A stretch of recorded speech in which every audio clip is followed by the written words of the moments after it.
Hi students, அனைவருக்கும் வணக்கம். நாம இந்த வீடியோல இன்ஜினியரிங் அட்மிஷன் 2024 ஆன்லைன்ல எப்படி அப்ளை பண்ணலாம் அப்படிங்கறது வந்து டீடைலா பார்ப்போம். அதுக்கான வெப்சைட் லிங்க் நமக்கு தெரியும் tneonline.org அப்படிங்கற வெப்சைட்.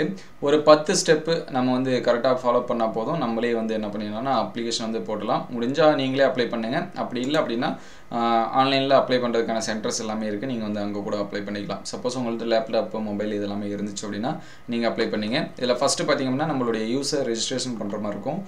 அதுக்கு அடுத்து லாகின் பண்ணனும். பர்சனல் இன்ஃபர்மேஷன் கொடுக்கிற மாதிரி இருக்கும். அதுக்கு அடுத்து பார்த்தீங்கன்னா ஸ்பெஷல் இன்ஃபர்மேஷன் இருந்துச்சுனா அது வந்து ஸ்காலர்ஷிப் இன்ஃபர்மேஷன். ஆறாவது பார்த்தீங்கன்னா ஸ்கூல் ஆஃப் ஸ்டடி நம்ம எங்கெங்க படிச்சோம் அப்படிங்கிறது, அகாடமிக் இன்ஃபர்மேஷன் எந்தெந்த இயர்ல படிச்சோம் அப்படிங்கிறது. அதுக்கு அடுத்து ப்ரீவியூ நம்மளுடைய அப்ளிகேஷன் வந்து ப்ரீவியூ வரும். லாஸ்டா பார்த்தீங்கன்னா பேமெண்ட்டுக்கு அப்புறம் தான் பார்த்தீங்கன்னா நம்மளுடைய அப்ளிகேஷன் எல்லாமே பிடிஎஃபா நமக்கு கிடைக்கும். ப்ளஸ் வந்து ஒரு சில பிடிஎஃப் வந்து நம்ம அப்லோட் பண்ற மாதிரி இருக்கும். 10th 12th 11th mark sheet, community இதெல்லாமே அப்லோட் பண்ற மாதிரி இருக்கும். சரிங்களா? அது என்ன அப்படிங்கறத ஸ்டெப் பை ஸ்டெப்பா பார்ப்போம். அதுக்கு முன்னாடி நீங்க இன்னும் நம்ம சேனலை சப்ஸ்கிரைப் பண்ணா சப்ஸ்கிரைப் பண்ணி வச்சுங்க. அதற்கான வெப்சைட் சரிங்களா? ஆன்லைன்ல அப்ளை பண்றதுக்கான வெப்சைட் பார்த்தீங்கன்னா tneonline.org அப்படிங்கிறது. இந்த வெப்சைட் வந்து போய்டுங்க. போனீங்க அப்படினா நமக்கான பேजेस வந்து இந்த மாதிரி தான் இருக்கும். சரிங்களா? இதுல ரெண்டு இருக்கு. Click here for BE/BTech registration. இல்ல நீங்க வந்து BR க்கு வந்து பண்ற மாதிரினா BR. சரிங்களா? எந்த இது பண்றீங்களோ அதுக்கான இத வந்து நீங்க வந்து கிளிக் பண்ணீங்க. சரிங்களா? இல்ல ஃபர்ஸ்ட் பாத்தீங்கன்னா BE/BTech கிளிக் பண்ணீங்க அப்படினா நீங்க எது பண்ணாலும் இதுதான் ஃபர்ஸ்ட் பேஜா வரும். இங்க பாத்தீங்கன்னா நேம் ஆஃப் தி கேண்டிடேட் கேட்பாங்க. விண்ணப்பதாரரோட பேரு. இங்க 10th அல்லது 12th மார்க் ஷீட்ல இருக்கக்கூடிய மாதிரி நம்ம வந்து என்ன பண்ணனும்? மார்க் அதாவது நேம் வந்து என்ட்ரி பண்ணனும். சரிங்களா? அத வந்து கவனமா பாத்துங்க. ஸ்பெல்லிங்லாம் மிஸ்டேக் இல்லாம போடுங்க. ஏனா once என்ட்ரி பண்ணி நீங்க பண்ணிட்டீங்கன்னா அதே நேம் தான் எல்லாத்துக்கும் வரும். அதனால 10th மார்க் ஷீட்ல இருக்கக்கூடிய நம்பர்ஸ் மார்க் நேம் போடுங்க. அதுக்கு அடுத்து மொபைல் நம்பர் நீங்க யூஸ் பண்ற மொபைல் நம்பர் போடுங்க. இமெயில் அட்ரஸ் சரிங்களா? இதுக்கு தான் OTP இது எல்லாமே வரும். அதனால இமெயில் அட்ரஸும் மொபைல் நம்பரும் மிஸ் ஆகாம போடுங்க. ஏனா நீங்க once என்ட்ரி பண்ணிட்டீங்க அப்படினா அடுத்த வாட்டி பண்ணும்போது அதே இமெயில் அட்ரஸ் கொடுத்தீங்கன்னா எடுத்துக்காது. சரிங்களா? இப்போ ஒரு இமெயில் அட்ரஸ் கொடுத்துட்டு நான் வந்து அப்ளிகேஷன்ல ஏதாவது மிஸ்டேக் ஆயிடுச்சு, நான் இன்னொரு அப்ளிகேஷன் போடுனா வேற ஒரு இமெயில் ஐடி, வேற ஒரு நம்பர் தான் கொடுக்கிற மாதிரி இருக்கும். அதனால கவனமா பாருங்க. கன்ஃபார்ம் இமெயில் அட்ரஸ் சரிங்களா? நீங்க வந்து திருப்பி இமெயில் அட்ரஸ் வந்து கன்ஃபார்ம் பண்ணி போடுற மாதிரி இருக்கும். அதுக்கு அடுத்து பாத்தீங்கன்னா உங்களுடைய டேட் ஆஃப் பர்த், மார்க் ஷீட்ல என்ன டேட் ஆஃப் பர்த் இருக்கோ அத போடுங்க. அதுக்கு அடுத்து பாத்தீங்கன்னா வெதர் +1 பாஸ்டு, மோஸ்ட்லி பாஸ் பண்ணியிருப்போம். பாஸ் பண்ணியிருந்தா பாஸ் எஸ் அப்படிங்கறத கிளிக் பண்ணீங்க. குவாலிஃபிகேஷன் எக்ஸாமினேஷன் அப்படிங்கறத HSC வந்து கிளிக் பண்ணீங்க. பாஸ்வேர்ட் உங்களுக்கான பாஸ்வேர்டை நீங்க செலக்ட் பண்ணீங்க. இதல பாத்தீங்கன்னா 6 கேரக்டர்ஸ் இருக்கணும். அந்த 6 கேரக்டர்ல ஒரு ஆல்பாபெட்டிக் இருக்கணும். நான் அதுக்கு அடுத்து பாத்தீங்கன்னா ஒரு ஸ்பெஷல் கேரக்டர், நம்பர்ஸ், லெட்டர்ஸ் இது எல்லாமே இருக்கணும். இது எல்லாமே மிக்சிங் ஆகி வர மாதிரி ஒரு 6 நம்பர்ஸ் சரிங்களா? 6க்கு மேல எவ்வளவு போலாம். மினிமம் 6 கேரக்டர்ஸ் இருக்கணும். இந்த பாஸ்வேர்டை இங்க வந்து கன்ஃபார்ம் பண்ணீங்க. இந்த பாஸ்வேர்டை நீங்க எழுதி வச்சீங்க. ஏனா இதே பாஸ்வேர்டை கொடுத்து தான் நீங்க வந்து திருப்பி பண்ற மாதிரி இருக்கும். அதாவது லாகின் பண்ணும்போது பண்ற மாதிரி இருக்கும். அதனால ஒரு பேப்பர்ல நோட்ல எழுதி வச்சீங்க. சரிங்களா? கொடுத்துட்டு இது எல்லாமே ஓகே அப்படினா நீங்க சேவ் அப்படின ஒரு பட்டன் இருக்கும். அத வந்து சேவ் கொடுத்துங்க. சப்போஸ் ஏதாவது சேஞ்ச் பண்ற மாதிரினா நீங்க வந்து சேஞ்ச் பண்ணி வச்சுக்கலாம். சரிங்களா?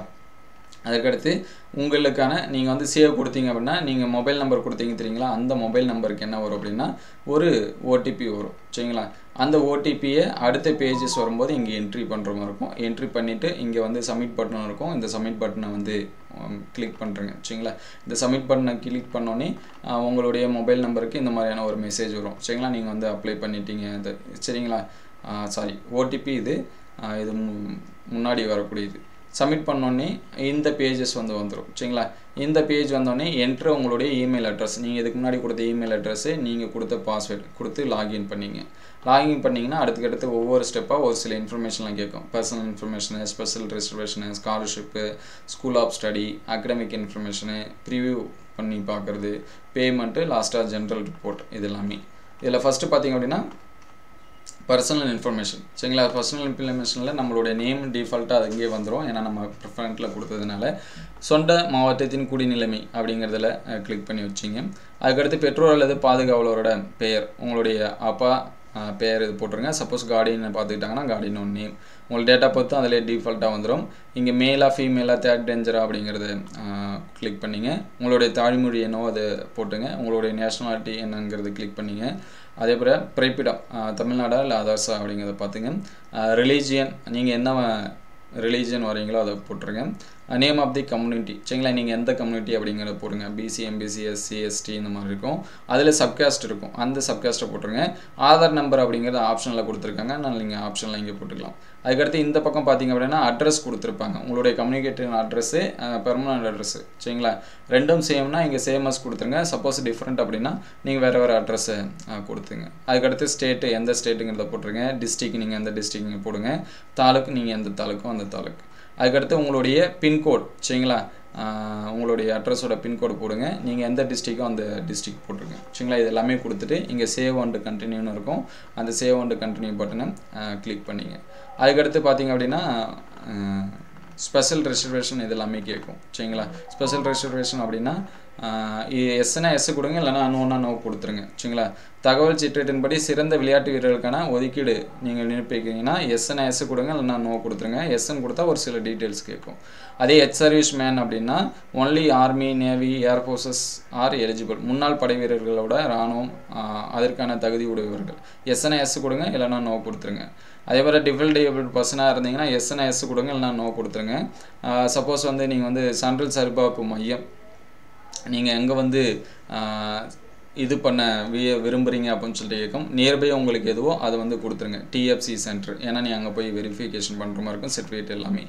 அது கொடுத்துட்டு சேவ் அண்ட் கண்டினியூ அப்படிங்கிறத கொடுத்துருங்க. அதுக்கடுத்து பார்த்திங்க அப்படின்னா உதவித்தொகை விபரம் சரிங்களா, உங்களுக்கு ஸ்காலர்ஷிப் இது எல்லாமே கேட்டிருக்காங்க.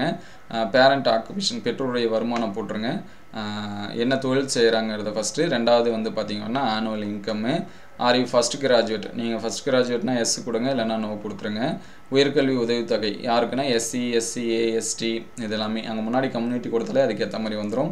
இதுங்க வந்து எஸ் கொடுத்துருங்க. Are you planning to avail education loan, நீங்கள் வந்து எஜுகேஷன் லோனுக்கு வந்து அப்ளை பண்ண விரும்புகிறீங்கன்னா எஸ் கொடுங்க, இல்லைனா நோ கொடுத்துருங்க. கொடுத்துட்டு இது வந்து சேவ் அண்ட் கண்டினியூ அப்படின்னு சொல்லிட்டு கொடுத்துருங்க. அதுக்கடுத்து பார்த்திங்க அப்படின்னா பள்ளி தகவல் சரிங்களா. நீங்கள் வந்து ஸ்கூலில் வந்து எங்கே படிச்சிங்க அப்படிங்கிறதுலாம் கேட்கும், என்ன மாதிரியான ஸ்கூல் அப்படிங்கிறது. ஃபஸ்ட்டு பார்த்தீங்கன்னா பள்ளியோட வகை, கவர்மெண்ட் ஸ்கூலா அல்லது வந்து ப்ரைவேட் ஸ்கூலா, எய்டட் ஸ்கூலா, இந்த மாதிரி எல்லாமே கேளும். பள்ளி இருப்பிடத்தின் குடிநிலைமை அது என்ன அப்படிங்கிறத கொடுத்துருங்க. அதுக்கடுத்து பார்த்தீங்கன்னா நீங்கள் தமிழ்நாட்டில் 8 முதல் 12 வரை படித்தீர்களா அப்படின்னு சொல்லிட்டு கேட்டிருக்காங்க. இங்கே எஸ்ன்னு எஸ் கொடுங்க, நோனா நோ கொடுத்துருங்க. அதே மாதிரி கல்வி உரிமை சட்டத்தின் கீழ் தனியார் பள்ளியில் 6 முதல் 8ஆம் வகுப்பு வரை, அரசு பள்ளியில் 9 முதல் 12ஆம் வகுப்பு வரை படித்தீங்களா. ஏன்னா ஒரு சில பேர் வந்து இப்போ அந்த right to எஜுகேஷனில் 6th to 8th வந்து அந்த ஃப்ரீயாக படிக்க இதெல்லாமே இருக்குது சரிங்களா. அந்த மாதிரி படிச்சிருந்தீங்க அப்படின்னா அது வந்து எஸ் கொடுங்க, இல்லைனா நோ கொடுத்துருங்க. அதே போல் நீங்கள் அரசு பள்ளியில் 6 முதல் 12ஆம் வகுப்பு படிக்கிறீங்கன்னா அப்படின்னா எஸ் கொடுங்க, இல்லைனா நோ கொடுத்துருங்க. அதுக்கடுத்து 6, 7, 8, 9, 10, 11, 12 எந்த இயரில் பாஸ் பண்ணீங்க, எந்த ஸ்டேட்டு, எல்லாமே தமிழ்நாடு தான் வரும். அதுக்கடுத்து டிஸ்ட்ரிக், நீங்கள் எந்த டிஸ்ட்ரிக்கோ, ஒரு சில பேர் வந்து 6வது ஒரு டிஸ்ட்ரிக் படிச்சிருப்பீங்க, 7வது வேறு டிஸ்ட்ரிக் கூட போயிருக்கலாம். அந்த மாதிரிலாம் இந்த டிஸ்ட்ரிக் போட்டுங்க. பிளாக் நேம் அதுலேயே வரும். நேம் ஆஃப் தி ஸ்கூல், நீங்கள் எந்த ஸ்கூலில் படிச்சிங்களோ அந்த ஸ்கூல் சரிங்களா, அந்த ஸ்கூல் நேம் வந்து போட்டுருங்க. இப்போ வந்து ஒரு சில ஸ்கூல் வந்து 6th படிச்சிருப்பீங்க, அதோட ஸ்கூல் நேம்லாம் பார்த்தீங்கன்னா இப்போ மாறி இருக்கும். அப்படி மாறி இருந்துச்சுன்னா அந்த மாறின ஸ்கூல் நேம் கூட நீங்கள் வந்து என்ன பண்ணீங்க போட்டுங்க. அதில் வந்து செக் பண்ணி பார்த்துட்டு கன்ஃபார்ம் பண்ணிவிட்டு போடுங்க. இதெல்லாமே ஓகே அப்படின்னா சேவ் அண்டு கண்டினியூ இதெல்லாமே கொடுத்துருங்க. அதுக்கடுத்து பார்த்திங்க அப்படின்னா உங்களுடைய 12th டீட்டெயில்ஸ் வந்து என்ட்ரி பண்ணுற மாதிரி இருக்கும் சரிங்களா. நீங்கள் எந்த எக்ஸாம் பாஸ் பண்ணீங்க அப்படின்னா HSC அப்படிங்கிறத கொடுத்துருங்க. Name of the board of examination சரிங்களா, தமிழ்நாடு ஸ்டேட்டு போர்டு அப்படின்னு சொல்லிட்டு வரும், ஹையர் எஜுகேஷன் அதை கொடுத்துருங்க. பர்மனன்ட் ரிஜிஸ்டர் நம்பர் அப்படிங்கிறது நம்மளுடைய மார்க் ஷீட்டில் இருக்கும், அதை கொடுங்க. அது வந்து டிஃபால்ட்டு தான் சரிங்களா, இருந்தால் கொடுங்க, இல்லைனா விட்டுடலாம். அதுக்கடுத்து HSC ரோல் நம்பர் அது வந்து இம்பார்ட்டன்ட், அதை வந்து கொடுத்துருங்க. குவாலிஃபிகேஷன் எக்ஸாம் சரிங்களா, எந்த இயர் வந்து நீங்கள் வந்து தேர்ச்சி பெற்றீங்க, 2024னா 24 கொடுங்க. சப்போஸ் வந்து 23ல் பாஸ் பண்ணிங்கன்னா 23ன்னு கொடுங்க. அதே போல் HSCயில் நீங்கள் எந்த குரூப், அகடமிக்கா ஒகேஷனல் குரூப்பா அப்படிங்கிறத கொடுங்க. உங்களுடைய குரூப் கோடு சரிங்களா, நீங்கள் அங்கே கிளிக் பண்ணாவே வரும். அதாவது ஃபிசிக்ஸ், கெமிஸ்ட்ரி, பாட்னி, சுவாலஜி அந்த மாதிரி, ஃபிசிக்ஸ், கெமிஸ்ட்ரி, மேக்ஸ், பயாலஜி இந்த மாதிரி கம்ப்யூட்டர் சயின்ஸ் குரூப்பு எல்லாமே இருக்கு இல்லையா, அது எல்லாமே தனித்தனியாக வரும். நீங்கள் என்ன மீடியம், தமிழ் மீடியம்னா தமிழ் கொடுங்க, இங்கிலீஷ் மீடியம்னா இங்கிலீஷ் கொடுங்க. அதுக்கடுத்து HSCயில் மேக்ஸிமம் மார்க்ஸ், அதிகபட்ச மதிப்பெண்கள் சரிங்களா, அது என்னவோ அதை இங்கே கொடுத்துருங்க. உங்களுடைய நீங்கள் பெற்ற மதிப்பெண் அதை இங்கே கொடுத்துருங்க. அதுக்கடுத்து SSLCயில் பார்த்தீங்கன்னா மார்க்ஸ் சரிங்களா, அதிகபட்ச மொத்த மதிப்பெண்கள் கேட்டிருக்காங்க, இங்கே கொடுத்துருங்க. அதுக்கடுத்து SSLல பெற்ற மதிப்பெண் இங்கே வந்து சப்ஜெக்டில் போடணும்னு நினைக்கிறேன் சரிங்களா, சப்ஜெக்ட் மார்க்ஸில் மேக்ஸிமம் இங்கே போட்டுருங்க. இதில் வந்து பார்த்திங்க அப்படின்னா நீங்கள் டோட்டல் மார்க்ஸில் மொத்த மார்க்ஸ் போட்டுருங்க. அதுக்கடுத்து ஹேவ் யூ அப்ளைடு ஃபார் நீட்டுக்கு நீங்கள் வந்து அப்ளிகேஷன் போட்டிருந்தீங்கன்னா அதை அப்ளை பண்ணிங்கன்னா எஸ் கொடுங்க, இல்லைனா நோ கொடுத்துருங்க. ஹேவ் அப்ளைட் ஃபார் ஜேஇக்கு வந்து அப்ளை பண்ணியிருந்தீங்கன்னா எஸ் கொடுங்க, இல்லைனா நோ கொடுத்துருங்க. அதே போல் IMU CETக்கு அப்ளை பண்ணியிருந்தீங்கன்னா எஸ் கொடுங்க, இல்லைனா நோ கொடுத்துருங்க. அதே போல் எஜுகேஷன் மேனேஜ்மெண்ட் இன்ஃபர்மேஷன், அதாவது எம்இஸ் நம்பர் இங்கே என்ட்ரி பண்ணுற மாதிரி இருக்கும், உங்களுடைய கம்யூனிட்டி சர்டிஃபிகேட்டோட நம்பர். அதுக்கடுத்து நேட்டிவிட்டி சர்டிஃபிகேட் சரிங்களா இருந்தால் அப்ளை போடலாம், இல்லைனா விட்டுடலாம். ஏன்னா இங்கே ஸ்டார் இங்கே ரொம்ப முக்கியம். எங்கெங்கெல்லாம் ரெட்டில் ஸ்டார் கொடுத்துருக்காங்களோ அது எல்லாமே கண்டிப்பாக நீங்கள் ஃபில் பண்ணி தான் ஆகணும். அதனால் கொடுத்துட்டு சேவ் அண்ட் கண்டினியூ கொடுத்துருங்க. அதுக்கடுத்து பார்த்திங்க அப்படின்னா உங்களுடைய 12th மார்க் கேட்கும் சரிங்களா. சப்ஜெக்ட்டு, அதோட permanent register number, date of year of passing, month year இதெல்லாமே கேட்கும். மேக்ஸிமம் மார்க்கு, அதில் நீங்கள் எடுத்த மார்க்ஸ் இது எல்லாமே கேட்கும் சரிங்களா. அதை வந்து கரெக்டாக கொடுத்துருங்க. கொடுத்துட்டு சேவ் அண்ட் கண்டினியூ அப்படிங்கிறத கொடுத்துருங்க. அதுக்கடுத்து பார்த்திங்க அப்படின்னா உங்களுடைய பர்சனல் டீட்டெயில்ஸ் இது எல்லாமே வரும்.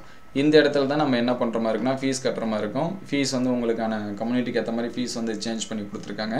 எந்த ஃபீஸோ அந்த இது சரிங்களா. நீங்கள் வந்து பே அப்படிங்கிறத கொடுத்தீங்க அப்படின்னா நீங்கள் எந்த மாதிரியான கட்டுறீங்க, டெபிட் கார்டா, கிரெடிட் கார்டா, அல்லது UPI ட்ரான்சாக்ஷனாக இதெல்லாமே கேட்கும். நீங்கள் கட்டி முடிச்சிட்டிங்க அப்படின்னா உங்களுடைய பில் இதெல்லாமே ட்ரான்சாக்ஷன் ID காட்டும், இதெல்லாமே ஸ்டேட்டஸு, ஆக்ஷன் இதெல்லாமே காட்டும் சரிங்களா. அதுக்கடுத்து பார்த்திங்க அப்படின்னா நம்மளுடைய இது வந்துடும் நீங்கள் அப்ளிகேஷன் போட்டதுக்கு. அதுக்கடுத்து பார்த்திங்கன்னா அப்லோடு சர்டிஃபிகேட், நீங்கள் வந்து ஃபீஸ் கட்டின பிறகு தான் நம்மளோட சர்டிஃபிகேட் இதெல்லாமே அப்லோட் பண்ண சொல்லும். இங்கே ஒவ்வொரு சர்டிஃபிகேட்டுக்கும் ஒவ்வொரு மாதிரியான கேபிஸ் வந்து கொடுத்துருக்காங்க, அதை வந்து பார்த்துங்க. ஃபஸ்ட்டு 10th மார்க் ஷீட்டு, இது ஃபைல் சைஸ் பார்த்தீங்கன்னா 150 KBலேருந்து 1 MB வரைக்கும் கொடுத்துருக்காங்க. அதே வந்து 11th மார்க் ஷீட்டு, இது வந்து இருந்தால் அப்லோட் பண்ணலாம், இல்லைனா ஒன்றும் பிரச்சனை இல்லை. அதுக்கடுத்து 12th மார்க் ஷீட்டு சரிங்களா. PNG எல்லாமே JPG ஃபார்மேட்டை கொடுத்துருக்காங்க, அல்லது வந்து பார்த்திங்கன்னா PDF கொடுத்துருக்காங்க. 150 KB to 1 MB அப்படின்னு சொல்லிட்டு கொடுத்துருக்காங்க சரிங்களா. JPG-ஆகவும் பண்ணணும், அதுக்கடுத்து PDF-ஆகவும் கொடுக்கணும். ஏன்னா இங்கே PNG JPEG இன் PDF அப்படின்னு சொல்லி கொடுத்துருக்காங்க. அதனால் இது ரெண்டுமே நீங்கள் வந்து பண்ண ட்ரை பண்ணுங்கள். அதுக்கடுத்து பார்த்திங்க அப்படின்னா TC இதெல்லாமே இருந்தால் நீங்கள் வந்து என்ன பண்ணிக்கலாம், கொடுத்துக்கலாம் சரிங்களா. Supported format are PNG JPEG in PDF இதெல்லாமே கொடுத்துருக்காங்க சரிங்களா. JPG-ஆகவும் பண்ணிக்கலாம், PDF-ஆகவும் பண்ணிக்கலாம், அது உங்களுடைய விருப்பம் இது எல்லாமே சரிங்களா. அதனால் எது உங்களுக்கு இதோ அது எல்லாமே பார்த்துங்க. 150 KB to 1 MB இது எல்லாமே. ஏன்னா நம்ம வந்து JPG பண்ண முடியும், அல்லது இதில் தானே PDF இப்படி தான் பண்ண முடியும். ரெண்டும் மிங்கிளாக பண்ணுறது கொஞ்சம் கஷ்டம். அதனால் எதனாச்சும் ஒன்று நீங்கள் வந்து என்ன பண்ணிக்கலாம் சரிங்களா. அதுக்கடுத்து பார்த்தீங்கன்னா அடிஷ்னல் சர்டிஃபிகேட் ஏதாவது இருந்துச்சு அப்படின்னா அது நீங்கள் இதெல்லாமே பண்ணிக்கலாம். ஒவ்வொரு ஃபைல் அப்லோட் பண்ணும்போதும் அப்லோடு சக்ஸஸ்ஃபுல்லி அப்படின்னு சொல்லிட்டு கேட்கும் சரிங்களா. மோஸ்ட்லி இப்போ மார்க் ஷீட் அப்படின்னு நேமில் சேவ் பண்ணி வைங்க, நம்பர்ஸில் சேவ் பண்ணி வைக்காதீங்க. ஏன்னா இங்கே அப்லோடில் பார்த்தீங்கன்னா இந்த மாதிரி இருக்கும், 10th MSன்னு இருக்குது பார்த்தீங்களா. இவங்க வந்து சேவ் பண்ணியிருக்கக்கூடிய நேமு நீங்கள் நம்பர்ஸில் கொடுத்தீங்கன்னா எல்லாமே நம்பரில் சேவ் பண்ணி வச்சிங்கன்னா உங்களுக்கு வந்து கஷ்டம். அதனால் PDF-க்கு நேம் கொடுத்து வச்சிங்க, அது ரொம்ப பெட்டராக இருக்கும். இது பண்ணிவிட்டு லாஸ்ட்டாக பார்த்தீங்கன்னா ஃப்ரீஸ் அப்லோடுன்னு அப்படின்னு இருக்கும். நீங்கள் கொடுத்துட்டீங்க அப்படின்னா உங்களுடைய அப்ளிகேஷன் வந்து கம்ப்ளீட் ஆகிடுச்சுன்னு அர்த்தம், இல்லைனா அந்த சர்டிஃபிகேட் இதெல்லாமே அப்லோட் ஆகலைன்னு அர்த்தம். அதனால் ஃப்ரீஸ் அப்லோடு அப்படிங்கிறத கொடுத்துருங்க. இங்கே வந்து இன்ஸ்ட்ரக்ஷன் இதெல்லாமே கொடுத்துருக்காங்க, அது எல்லாமே நீங்கள் வந்து பார்த்துங்க. எத்தனை KB ஒவ்வொரு இதுக்கும் KB கணக்கில் கொடுத்துருக்காங்க, அது எல்லாமே பாருங்கள். இதுதான் ஃபைனல் சப்மிஷன். இதெல்லாமே கொடுத்துட்டீங்க அப்படின்னா உங்களுக்கு வந்து அப்ளிகேஷன் வந்து கம்ப்ளீட் ஆகிடும். இதில் ஏதாவது உங்களுக்கு சந்தேகம் இருந்துச்சுன்னா கமெண்ட் பண்ணுங்கள். இந்த வீடியோ பயனுள்ளதாக இருந்துச்சு அப்படின்னா உங்கள் நண்பரை ஷேர் பண்ணுங்கள். தேங்க்யூ ஃபார் வாட்சிங்.